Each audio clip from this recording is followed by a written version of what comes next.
Hi, this is Patrick Egan, publisher of the Green Building Journal. You're watching part 4 of a 5-part video series in which we'll walk through a standard energy audit of a 4-bedroom, 2,200 square foot Craftsman remodel. In this segment, we'll focus on lighting efficiency.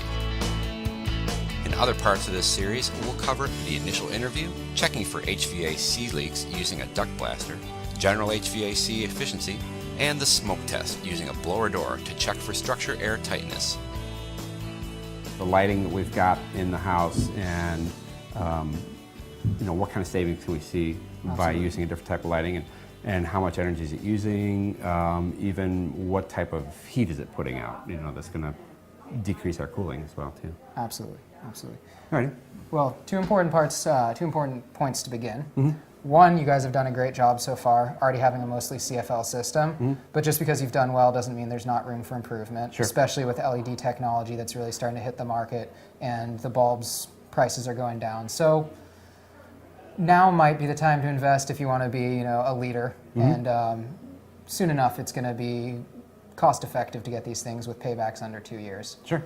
So that's an exciting change in the space, and LED, without a doubt, is the future of lighting. Okay, cool. The other part is lighting is really what creates the magic of an interior space. Gotcha.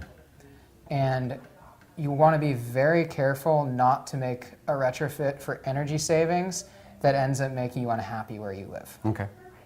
So I brought a few LED bulbs today to show.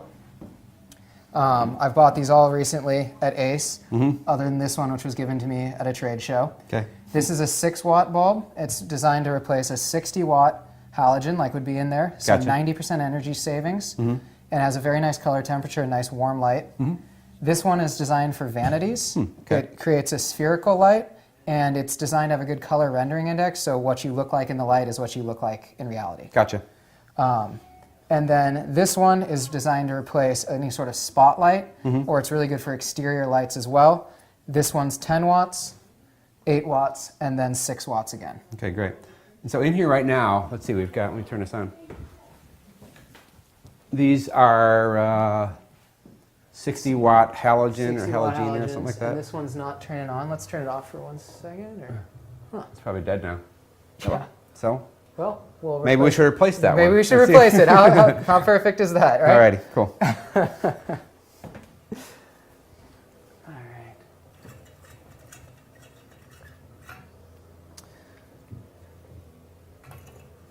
And even though it kind of feels like nails on chalkboard when you do this, it's one of my favorite feelings. All right. All right, Let's hope that the fixture's working. And there we go. All Beautiful. right, great. Beautiful. And if I remember correctly, you told me that that's an older halogen model. That's a newer one. Correct. And now this is the LED. Correct. And the LED matches the newer halogen's color. And most people buy halogens because of the color. Sure, definitely. And it also is saving about 90% of the energy and putting out a lot less heat. So in Santa Barbara, that's generally a good idea. Heat's a good thing. Well, I know you brought your infrared camera. Let's see That's right. what kind of heat we are getting out of the thing. Cool. All right. So if we aim this there, that's pretty amazing. You can barely tell that the LED is on. The other halogen is still warming up, but the one that's been on for a while is well over 90 degrees. And earlier today when we measured it, it was hitting about 114 after being on for a while. Oh, that's interesting. And now the LED, again, it barely looks like it's on, and it's the same temperature as the ambient temperature in the room. That's amazing.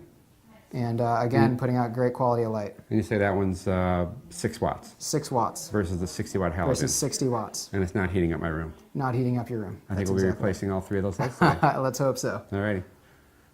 And then moving on to the kitchen space. What's important to note is that as far as, it's important to note it's 1 o'clock apparently. What's important to note is that if a light is not on too often, there's usually no point in replacing it unless the idea is that you never want to deal with maintenance on that again. Right. But lights that are on more than, say, 6 hours a day, it's always worth looking into doing a retrofit on the Sounds lighting. good. All right. Or we prefer to use the term upgrade now. Gotcha. Right. And you had mentioned that these two guys hanging in the middle, those two fixtures, were on all the time, so those would be a good option to look into from here. Right, and those are 60 watt or 75 watt 75 watt incandescents. incandescents, They're on that's a right. dimmer, and that was my big concern when we originally did the remodel, that we couldn't go with a CFL in that spot because we couldn't dim the CFLs. That's true. They do have dimmable CFLs now, but again, they're pretty expensive, and if you're going to spend the money, as far as durability and light quality goes, I'd recommend looking to an LED solution for those as well. Great, cool.